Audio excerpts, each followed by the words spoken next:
film. Welcome to Up Close and Personal, uh, a streaming platform heard round the world, and I go and beyond. I'm Malcolm Berman, your host, and today my guest is introduce yourself, guest. Hi, I didn't know this was going to be personal, first of all, but okay, Vito D'Ambrosio.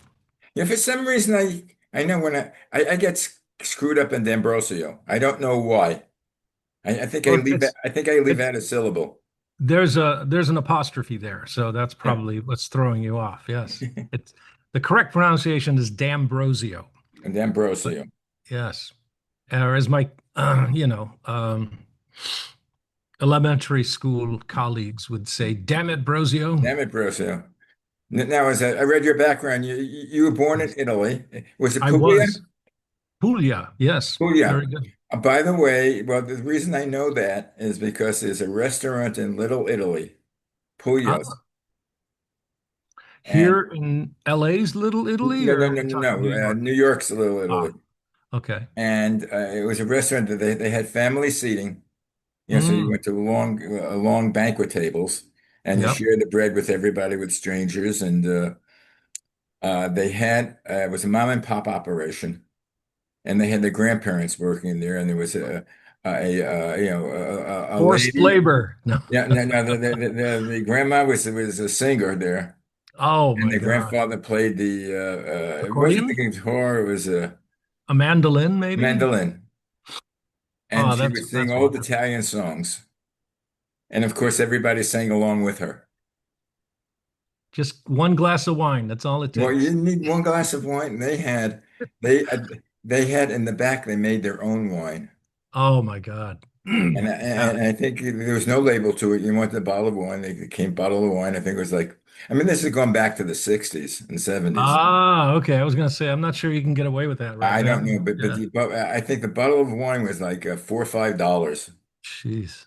Yeah. And by the time you finished the bottle, you were making up your own You were songs. singing opera. Yes. I love that. And had great food. That's yeah. Oh, the best. The best. And I remember that was you went out there for dinner. Then you would go over to this was near downtown. Mm, Where the courts were. I would go to night court. This is okay. when I was poor. I was gonna say, why? What were you doing in night court? I don't want to In know, night but court, because that was funny because they had all the cases that would come in that were picked up, in the night. They had all the hookers that would come in, all the drunks. So ah, it was a little like the night court they had with, salt of the earth. yeah, like Yes. Oh Harry my Anderson. I God. think Harry Anderson was the judge. Oh yeah. Well, on Yeah, TV. yeah, it was like that. But Wow. it was a cheap date because And there was great if no you're a charge. writer. If If you're a there's no, writer, man, that's like prime material right there. yeah, that was in my youth. Quote. What's a Ute? My youth, yeah. By the way, Awesome. that movie is playing like every other day on one of the My cousin channels. Vinny. Yeah, Nice. That was great. Great film. and I Love keep on getting hooked on for about 15, 20 minutes.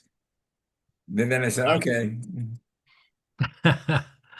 But anyway, so I Yes. understand. So you came when you were 10 years old. You came to the 10 United years States. old. Yes. Very good. As excuse me, no speak of the English. No, no, I didn't have. The only word I knew was okay. Oh, that could get you It, in trouble. yeah, right. No, as they say, no capiche. Non capisce. No, no, it I was tough. It was tough because I think part of it was my parents didn't know when their visa was going to get approved, uh, and they had aimed for a summer trip so that we would be out of school. I had two older sisters who came with me, and I was the baby. And unfortunately, the visa got delayed and then it arrived unexpectedly in like December. So we traveled during the holidays. We left right before Christmas and arrived, on the 23rd. mhm.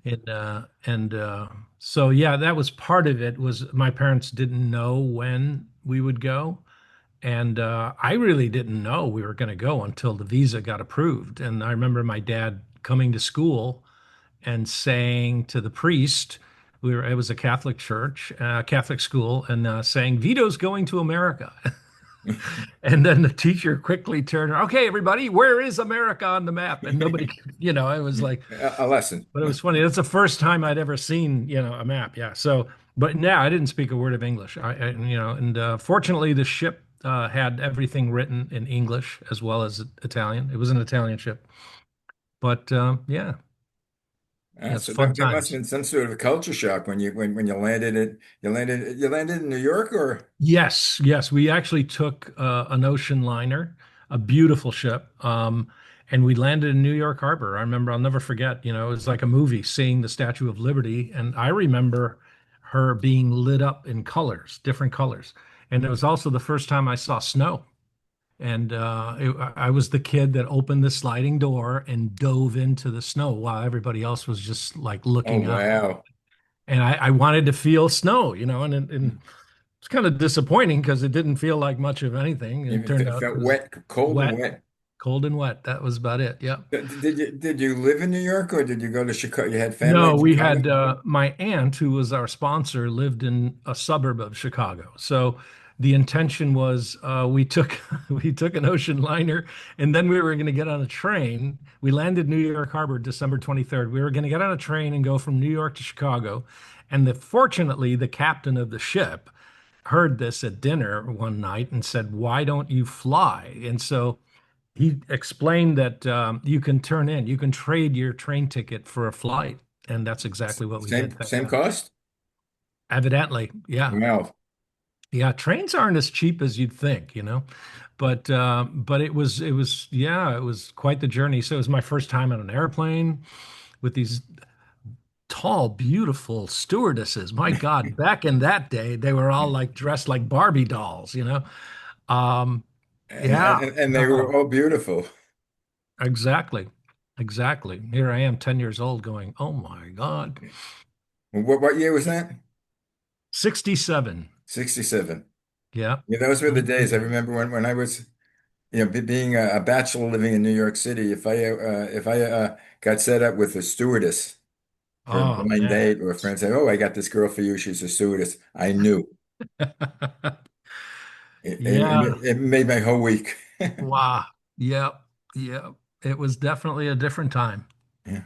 But anyway, so Mhm. you wind up in Chicago. How was the transition? Did you feel lost, It or was tough. I did, well, not knowing anything, but fortunately, I had my aunt, had her family, and so I had some cousins there, and I was able to spend the Christmas holiday and New Year's with them before going to school. So the first thing you do is you exchange swear words. That's what everybody wants to know. How do you swear in Italian? well, again, being a Jewish kid in Brooklyn, Mm, my friends were either Jewish or Italian, so I right, knew all right. the swear words. Yeah, that's the real culture. That's the so I learned all that, and then unbeknownst to me, I started the second half of fifth grade, and unbeknownst to me, they had decided, the nuns and the Mother Superior had decided that I would not be graded for that semester, that they would just let me sit through the classes and interact and sort of get accustomed to it. And it worked beautifully Yeah, because that's sort of a smart move. I didn't have any pressure as far as Yeah. homework. The thing is, they didn't tell me that. I thought, oh, this is how school is in America, Yeah. and the shock was too. I went from an all boys Catholic school to suddenly there were girls there. It Oh was my like, oh my God. God, beautiful girls. But anyway, it was kind of a bummer at the end of the year when I found out I had to repeat fifth grade. Yeah. And yeah, it took me about 6 months to learn English and then about a year to lose the accent. And I think it's due to my age because I have cousins who came when they were older and Yeah. something happens to the brain after puberty, I think. And you just, Well, you also, I mean, to me, with you speak Italian, you got to speak with your hands. of course. Hey, Hey, Yes. There's a famous comedian called Sid Caesar. I don't know if you've seen Oh, him. of course. Yeah. And Sid Caesar, he does dialects that you would swear he's speaking the language Wow. there because he not only, does the sound of it, but he does the gesticulations. Oh my God. So It is like if he does brilliant. Italian, hey, da, da, da, like that. If he does a French, he has to shoulder up and you go to like Marie Chevalier type of thing. And Brilliant man. Brilliant there's man. this, yeah, I mean, there's a story, I forget, Carl Reiner was one of the people who Mm. was on the show. And he said they were in Italy and he got into a car accident where someone hit him. And he Wow. gets out and he's speaking to a policeman. I think it Okay. was Rome. And he's speaking Italian like that. And the policeman doesn't know what he's talking about, but he sounds good. Anyway, Oh my God. so you survived. How did you get into acting? Well, T- t- um, t- Lie down on my couch. yes, it started when I was, no, it started in high school, actually. I went freshman year not knowing what to do. I went out for the track team and I was okay. I was the fastest of my cousins, so I thought, oh, let me try that. And quickly realized I'm not the fastest in the school, but at least it was worthwhile. And then I met some friends, I think that summer between freshman and sophomore, and some of them worked in the theater, worked backstage. And they were like, "Yeah, come on by. There's another Italian guy, Paul Colucci. I'll never forget him." You go, Paul Um, Colucci. Yay. So I went backstage one day after school, and they happened to be rehearsing the yearly musical, which was a combination of both high schools. I went to Morton West and Morton East, which is the older school where people like Joe Mantegna went. They would combine cast and crew and do a yearly musical. And that year it was Kismet and it was 1001 Arabian Nights. So I walk backstage and I stumble onto a rehearsal and I'm seeing there were a couple of guys who would stand backstage totally relaxed, standing upright, and then they would walk on stage and start singing and talking. And I was like, oh my God, that's an actor. That's what an actor is doing. Prior to that, I was a movie usher at a movie theater. I was an usher at a movie theater, so I would watch two, three, four films a day. And so it was the connection of that's an actor just like I see on saw on the screen. And I was like, oh my God.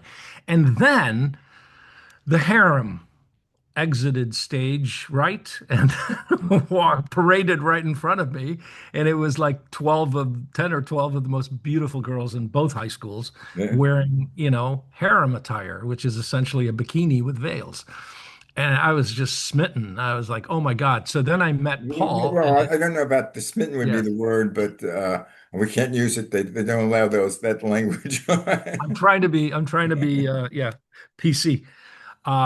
No, I was like, wow, what's going on? What is this place? And so when I finally met my friend Paul, it turned out he was also a sophomore and he was in charge of the tech department. So he was responsible for building the sets and then running the show.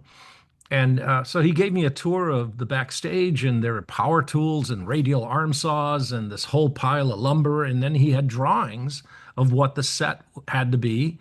And I was like, do you need help? So I dove in. I started helping build sets. And then during the show, it was running crew. We had this one huge set piece that needed people to be inside of it, lift it up and carry it on stage. And then when the scene was done, lift it up and carry it off stage because it was too large to fly on the system or anything. So I just, that became a family. And then the next show was a contest play, and they held auditions. And because I had made that connection about actors, I thought, let me try. And I auditioned for the next play, which was Royal Hunt of the Sun, and I got cast, Yeah. much to the surprise of my tech friends who were like, what? You want to be an actor? What? An actor. Who are you? We knew you. Let's Yeah. bring it forward to about 40, 50 years to what you're Ah, doing now, talking about actors. I understand you're doing a one-man play yes. It's a about solo. It's a solo piece called Barrymore, written by the brilliant William Luce, and it is the story of John Barrymore's last year of his life. It takes place in 1942, which is the year he passed away, and he's the play is about him trying to revive his career. By that time, age and mostly alcoholism had really taken a toll, and he was really being cast as caricatures of himself. Most of the work he was getting was that and some radio, and he had to sit down a lot, so radio ended up working out really well. But he was kind of frustrated, I think, because he wasn't able to. He was such a brilliant actor, yeah. first of all. Well, I think he was way ahead he of his had a time. great voice. I mean, I've seen Amazing voice. obviously I've never seen him in person. I think a Really? little too young if he died in 42, All but right. I've seen a lot of his old movies. I'm a movie buff, Ah, so well then you I've know. seen a lot of them. I did not actually. So that's an interesting point. I mean, I'd heard his name, but I didn't know much about him. Have you seen it since? Oh God, yes. Yeah, That's my research is going back and watching, Grand Hotel, on the 20th Century are two of the big ones. And then clips of things and little clips of interviews that he did. But really, really a brilliant guy and very talented. And, you talked about his voice. It didn't start out that way. First of all, he was born into a theatrical family, right. so that's all they knew. But he didn't really want to be an actor. He wanted to be an artist, him and Lionel both. And I talk about that in the play. And Ethel, his sister, wanted to be a pianist. They didn't really, but it just kind of, that's where the work was. Because, Were their parents actors? oh God, yes, yes. Maurice Barrymore, his father, was also a boxer in the early stages, but and the name Barrymore is not their birth name. Maurice Barrymore was performing in London and he saw the name Barrymore on a poster and decided, hey, that's a great name. It's elegant. So he changed his name from Blythe to Barrymore. And And that's how it started. tell me it was Schwartz. It's That's no Jewish not, family. it wasn't D'Ambrosio, I'll tell you. No, it's really a fascinating story. But what I was going to say about that, you mentioned his voice, and in the beginning, he was just such a good-looking guy that he was a matinee idol. And he did plays ever since he was a kid, and then it wasn't until his adult life where somebody saw him do this, just some crappy play and said, "What are you doing, wasting your talent? You could be doing the classics." And he's talking about classics. I'm not going to wear any tights. What are you talking about? But it was this man, Ned Sheldon was his name, a real life person who was a mentor of his who saw his potential and got him started on Shakespeare.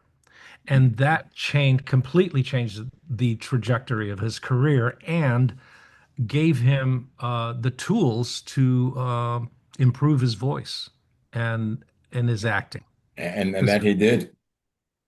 Exactly.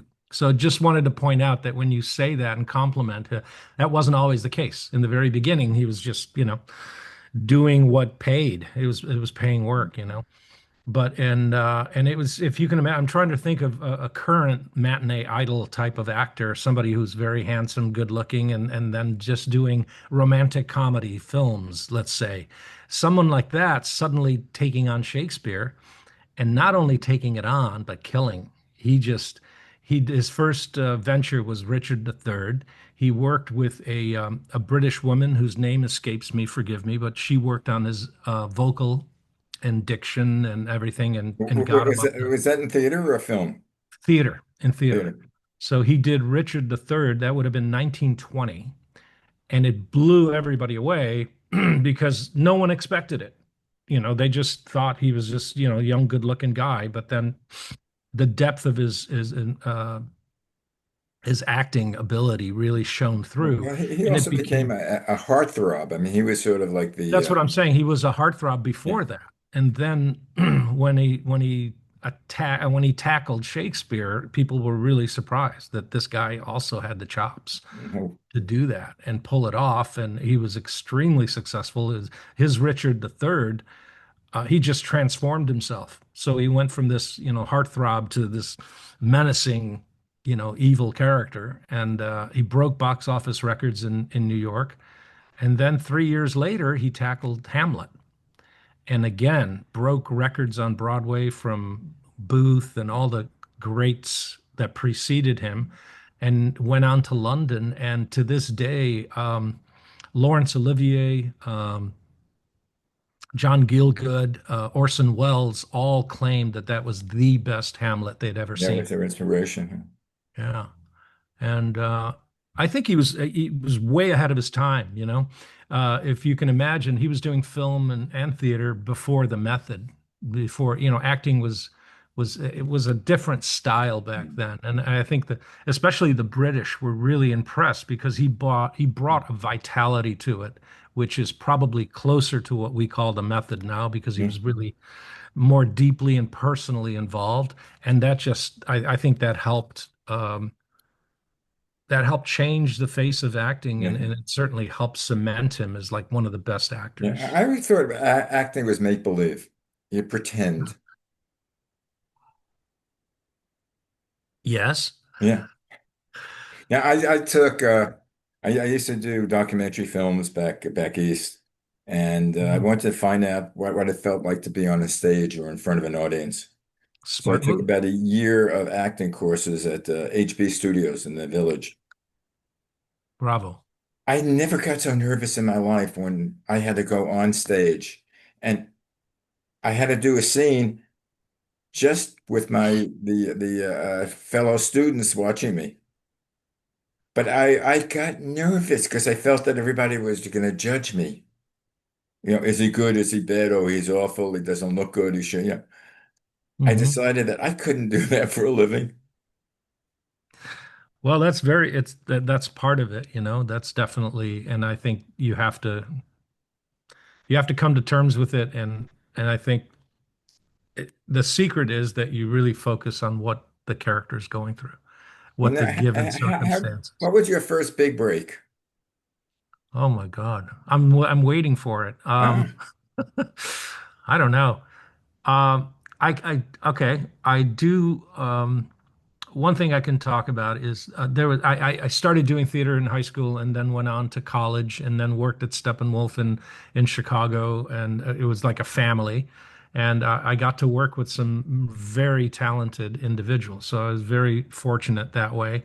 But I felt like I had done almost all my work was on stage. I felt like when I started doing like television, any TV shows that came into Chicago, I just felt like I was acting.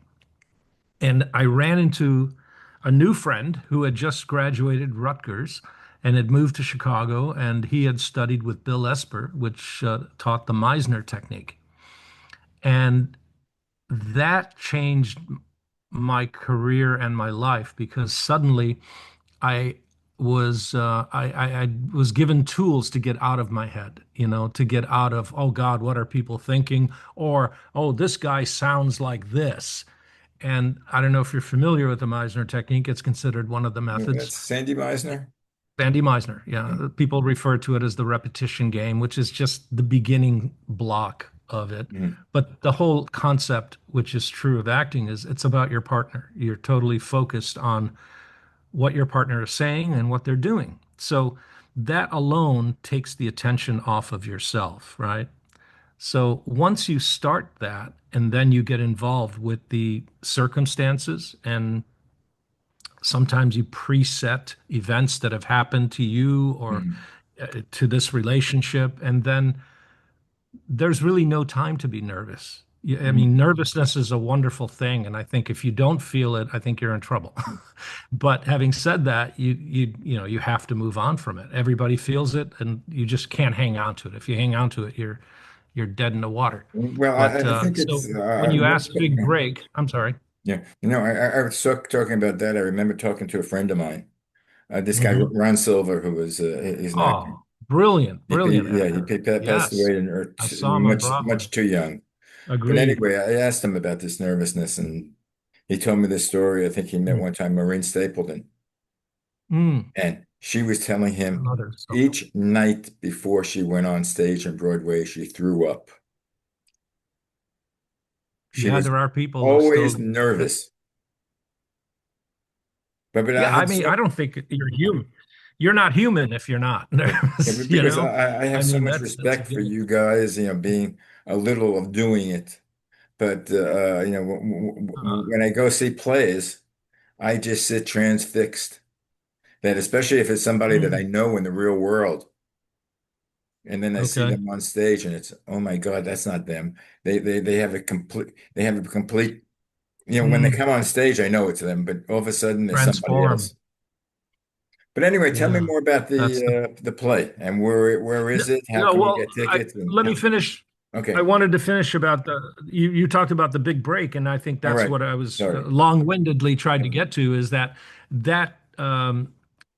technique, the Meisner technique, prepared me for an audition that happened at the same time for The Untouchables, which shot in Chicago. And I auditioned for that movie for a month. And it was, I believe, firmly believe that it was because I was doing that technique, which is perfect for camera work, because you're not projecting, you're not thinking about yourself, you're out of your own head and you're focused on the other person, which allowed me to look into the camera and just be there, be real, and just listen.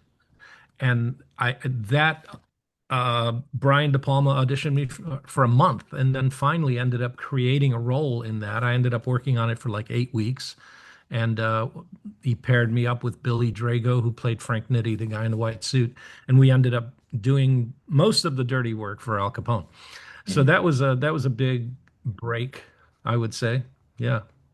Is But that you known asked as about this plane. typecasting? I guess, yeah, they wanted a 6 foot That's one a joke. Italian to start with. Italian. Yeah. Yeah, I've changed my opinions. I used to hate that, but then you realize, you know what? Any casting is good casting. Work is work, and it's an opportunity to show what you can do. And I think people who, there are some people that are limited in their talent, and they're going to get stuck doing those kinds of roles, you By know? the way, did you Um, when you any acting thing, did you ever have to speak Italian or yes, use your actually, language? the Yeah. most recently, I was cast because of that in a mini series called The Offer on Paramount Plus, which is about the making of the Godfather movie. Hmm. And they cast me as when in the scene where Michael marries the Sicilian girl, and then he's about to leave for America, and they blow up the car, killing his new wife. Well, because this is the series was about behind the scenes of that, they hired me as the owner of that house that they rented for the Hmm. movie. So they needed somebody to be there on set who spoke Italian because during the explosion it broke his windows and he came out screaming like, "Oh my God, look what you've got to pay for this," you know. So I got that job speaking nothing but Italian. So that was fun Okay. Now and an honor to be part of anything to do with The Godfather. Yeah. oh yeah, yeah, I don't blame you. The, Yeah. there's one story where Michael Al Pacino Hmm. uh, talked. Well, we gotta go that some other time because right now we only have two Okay. minutes left. Again, tell me more about Barrymore. So Barrymore was written in the 1990s. It was written by William Luce, and it was written for Christopher Plummer, who was a fan and probably a friend, possibly of John Barrymore. It was done, I think, in '96 on Broadway.